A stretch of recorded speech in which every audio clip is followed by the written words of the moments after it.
Welcome back to Expert Instruction, the Teach by Design podcast, where we dive deeper into the research surrounding student behavior by talking with the people implementing these practices where they work and with the students they support. I'm Megan Cave. I'm Danielle Triplett. We've reached the end of season 4. I cannot believe it's been 4 entire seasons. Happy June. Oh my gosh. Yay. What started as a not so secret way for me to connect with colleagues while we all worked from home in 2020 has really become like a real platform where we get to share stories and expertise with all of you. And for the last 4 years, we've interviewed researchers, practitioners, students, and some of our colleagues from around the field of education to find out what implementation looks like in the real world. And what started as a labor of love has actually become a fixture in our content platforms. And we're so grateful that all of you come back to press play every month. It's hard to remember that people are actually listening to us. I know. We forget about that when we're in this our little recording studio. It's so exciting. And then we meet people and they're like, hi. I know. Today is our annual year in review episode where we get to take some time to pause and reflect on the episodes that we've recorded, the lessons we learned, and how we've changed along the way. This year, we saw our co-host Nadia Sampson move on to tackle some more grant and research work within our office, and that left an open microphone in our studio, and Danielle Triplett stepped right in without missing a beat. We're so lucky to share her voice as a former teacher, a PBIS coach, and an overall champion of systems change in schools. It's been so good to have you here with us. I had no idea that I would love it so much. It's also one of those things. Remember when you're a kid and you're like, what do you want to be when you grow up? Like podcast host was not even a wasn't on your there weren't even podcasts. So it's just been a real joy. I know. It's great. It's really great. And we upped our game here in our studio. Big time. Where we have these fancy new microphones and headphones that we wear to listen to each other. It's bizarre that this is our life, but it's so fun. Yeah. It's so fun. I have to hold back in front of us. Everyone listening can't see, but there's all these colorful buttons that make funny noises. And I'm such a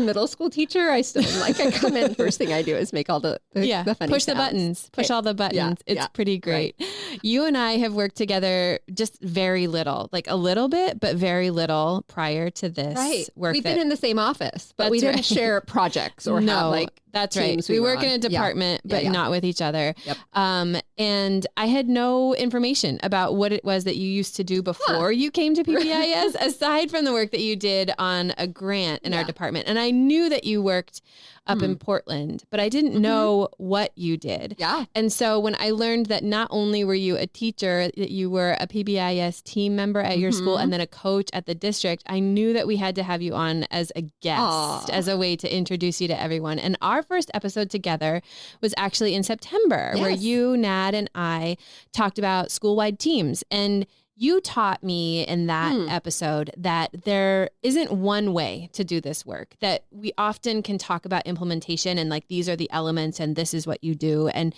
kind of have this idea in our mind of the way that it looks. But you taught me that there isn't one way, that really the right way to do it is the way that fits the context, that centers equity and fosters a school where everyone is able to just show up and be their authentic self. Yes, please. Yeah. I love that. Absolutely. It's so true when we talk about PBIS being a framework, right? That's really, you're describing it so well, Megan. Yeah. Because it isn't one size fits all. It's not going to look the same at your kid's school and my kid's school or different places. Right. That's right. And you get to explore as a team, what are the aspects that you need to implement together and to actually... It's such a collaborative thing, implementation. And in the course of that episode, I think we were able to find all of those nuances and really share some ideas for the places where teams can really make their implementation their own. Totally. I'm such a cheesy person, but like teamwork really makes the dream work. And I feel like in PBIS, like the PBIS teams in our schools are really the heartbeat of our schools. Because they really are the ones talking about climate and culture and how to create a really intentionally welcoming environment for our kiddos and our staff members. I think that people want to come to every day. Yeah, that's really key, that intention is the part that the team carries, right? Yeah. It's that torch that it's not a thing that's just naturally going to happen all on its own, that someone has to drive that work, and the team is the one to do that. So it really is such a critical role, and it doesn't have to look one way. No, it doesn't. And but it also reminds us that while we may have champions for this work, it's not a one person thing. Like we can't just say, oh, it's the principal and they're running it, or it's the team lead. Like we really need fact. Yeah. You need the community of your school to kind of come together and talk about how we want our school to feel for everybody, and what we want to really focus on and highlight and celebrate. Yeah. It was a great way to introduce you to everyone and the work that we do.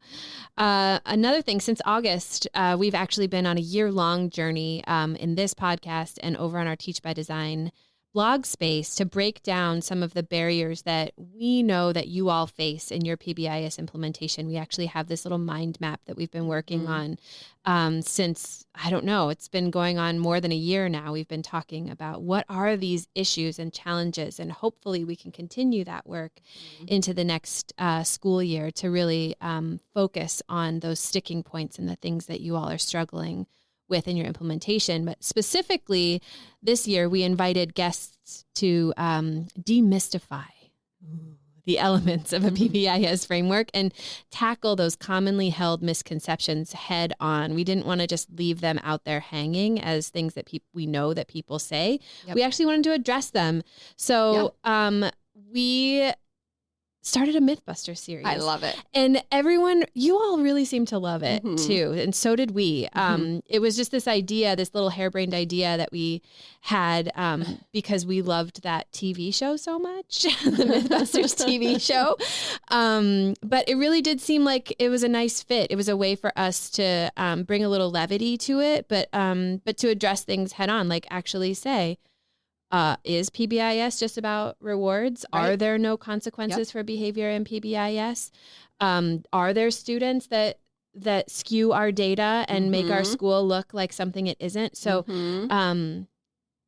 those episodes in particular were refreshing to me because they were all issues that I keep hearing around the field related to this framework. And there hasn't been a great way for us to really address them. Yeah. And it gave us a platform for that, I think. I love it. I think it's so valuable that we talk directly about these things. It's interesting how one of our other episodes, we looked at kind of the history of some of the tools we use and where PBIS kind of started and how it's, started small here at the University of Oregon in our research unit and now is international. But that means that it's spread so far that there's variations and misconceptions and people just taking a couple of the practices and calling it PBIS when maybe it's not really the full framework in place. And so I think it's nice. I can imagine teams out there listening who, might say, oh, I've got those naysayers, getting some pushback from staff. And I'm hoping that with our Mythbuster series, we can help them, kind of equip them with some responses and sort of the research behind it. Yeah.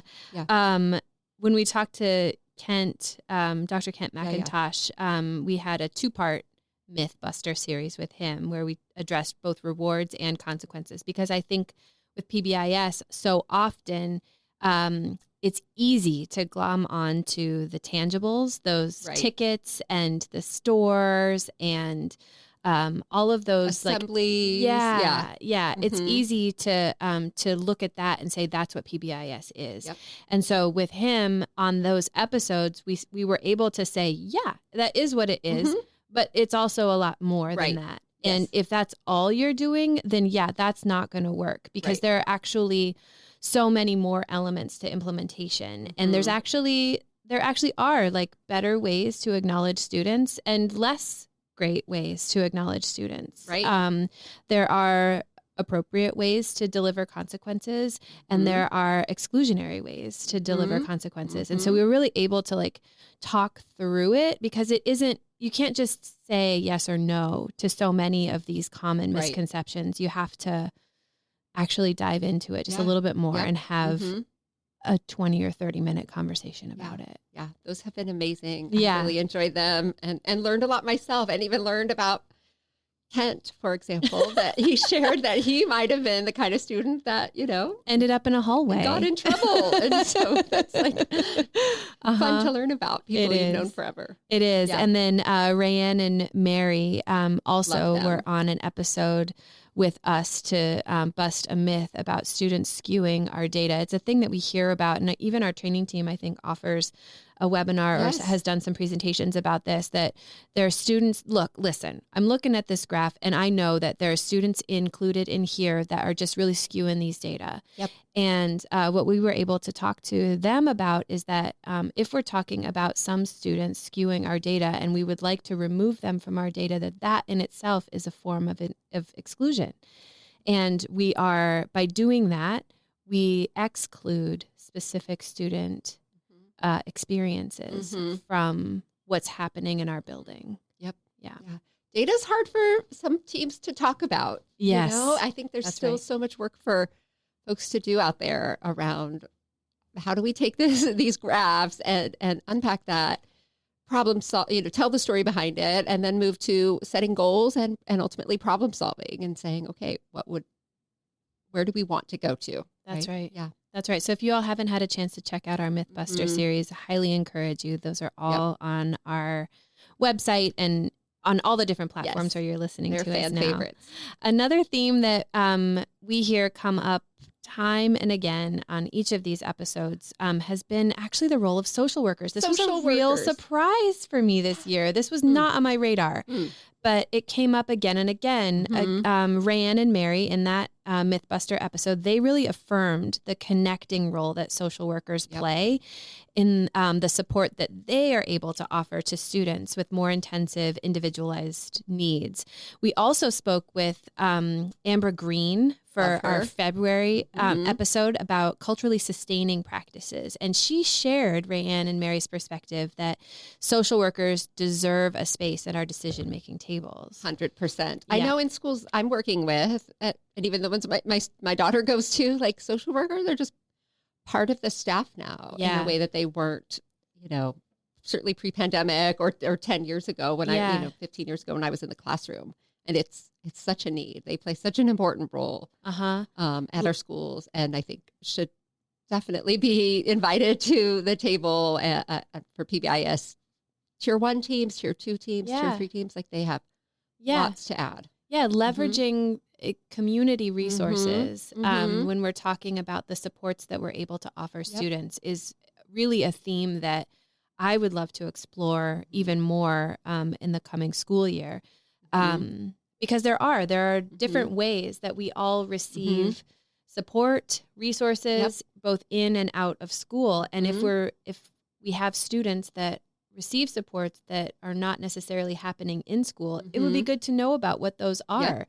And are there ways that we can leverage that system within the school day? Totally. I mean, it's funny. I was talking to my husband about schools and how, just how they're different than what we experienced as kids, right? Like then it was, you kind of went to school to learn academics and maybe make some friends and maybe, those things. And schools they're not that anymore. They are places that kids come and the community comes to get lots of support, right? Yeah. We are having, even medical things, dental checks for kids, eye checks, and feeding students.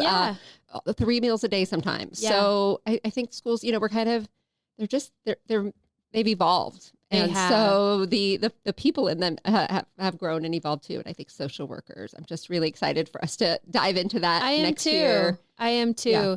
And the other thing about that episode with Ambra was she actually introduced this idea of culturally sustaining practices, right? That we usually, we hear about culturally relevant practices. We hear about, we named some of the different terms, and they're not coming to me off the top of my head, but she really was the one that introduced to Danielle and I culturally sustaining practices. And to me, that it solidified it for me, because there's something about, I don't want to just be relevant. I want to help you sustain the parts of you that make you you. Yeah. And that our schools should do that. Yeah, our schools should reflect the population of students that we serve. And that's right. That's really what that concept is all about. And so that's we're really excited that Ambra could introduce us to that idea. I know I've been educating myself more and really giving that a lot of attention. Yeah, our conversation with Ambra was so great. You guys should check it out if you haven't had a chance, or replay it again. Yeah. Take a new note. Yep.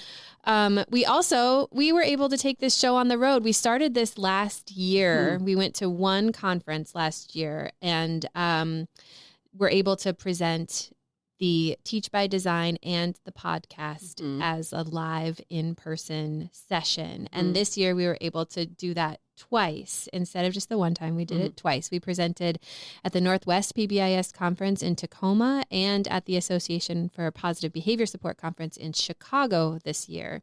And the rooms were packed. Yeah. We filled them up. And at the end of those sessions, we were also so glad to meet a few of you in person. It's so fun to get out there, like we were saying earlier, and do this live in person. And to just like get a chance to know that like there are real people out there listening to us have these conversations. It's crazy. It fills my heart so much. I love it. We hope to do this more in the coming year. So look for us at on an agenda near you. Yeah. Well, I know we'll be in Hershey, Pennsylvania in November. Oh yeah, smelling really the chocolate, eating the chocolate spot.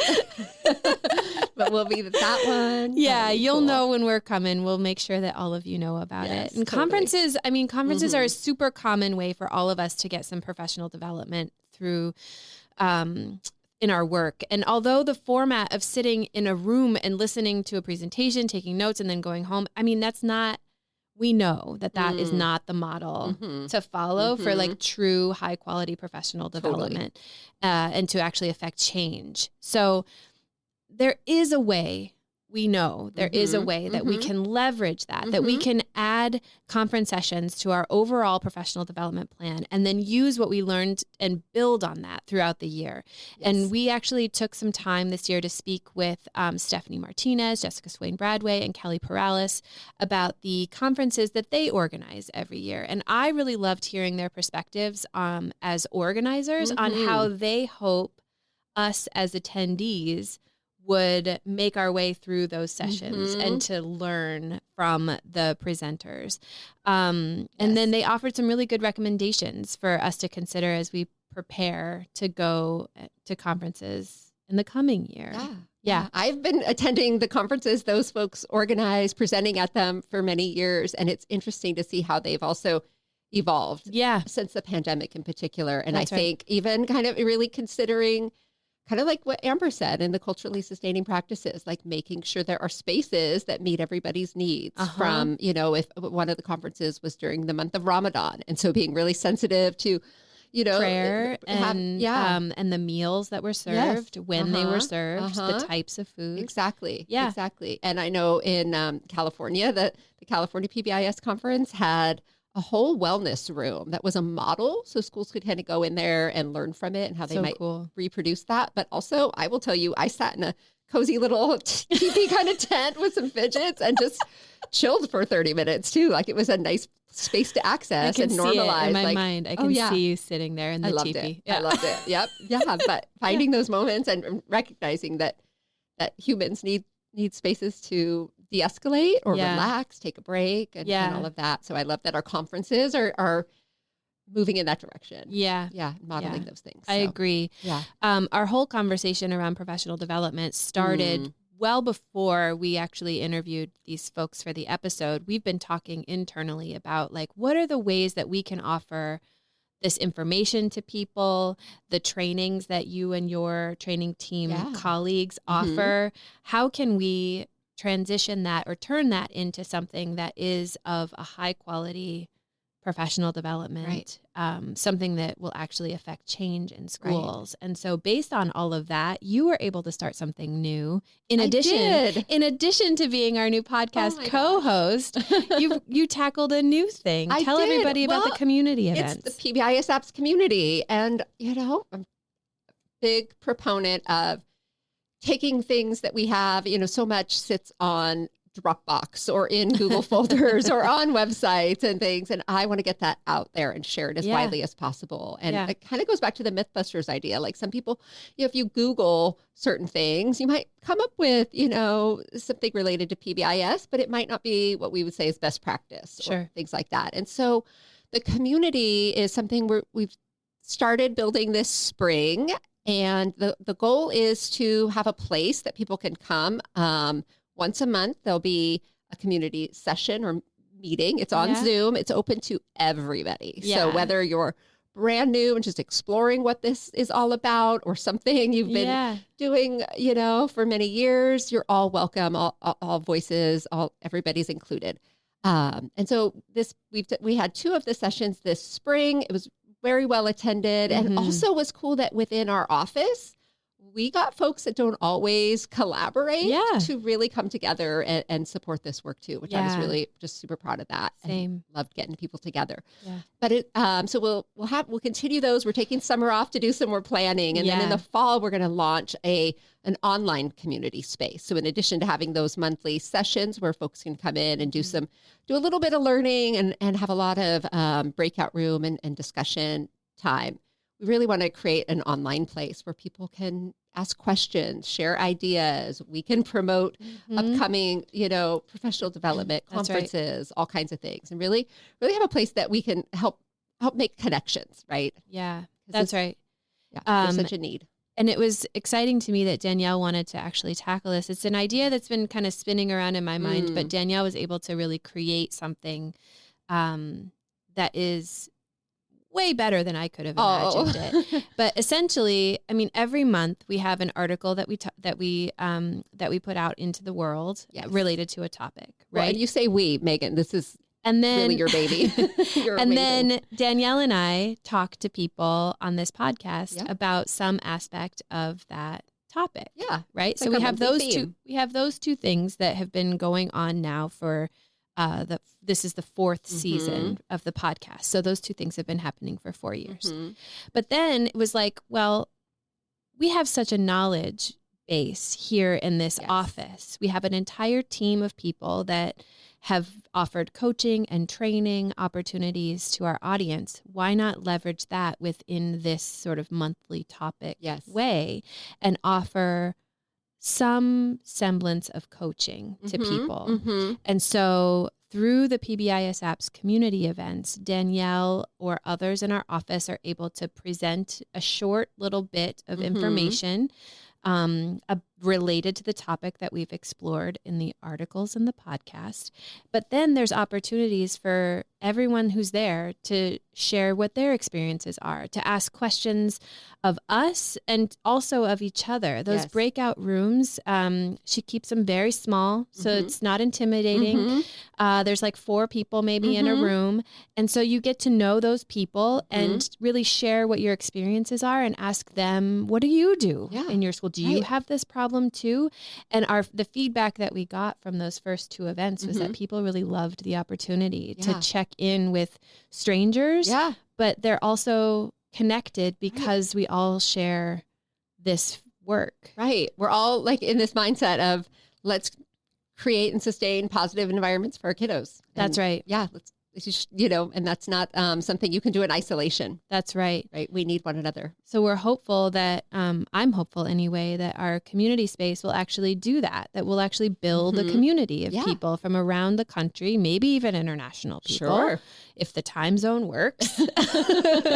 And then that online space, I'm also excited to see how that shapes up. So for all of you who are listening who want to stay posted on the latest developments in our PBISApps community, we'll put a link in the description of this episode on how you can register or just find out more information about upcoming events starting in August. And it doesn't cost anything, by the way. Free. Totally free. Yes. Open to everybody. Yeah. The more the merrier. You can keep checking your email toward the beginning of the school year because like Danielle said, we're going to spend the summer really trying to put together an official launch in an online space. And so we'll send an email out to everybody, letting you all know how you can join us in that effort as you have the time and energy to do so. Pop in, pop out.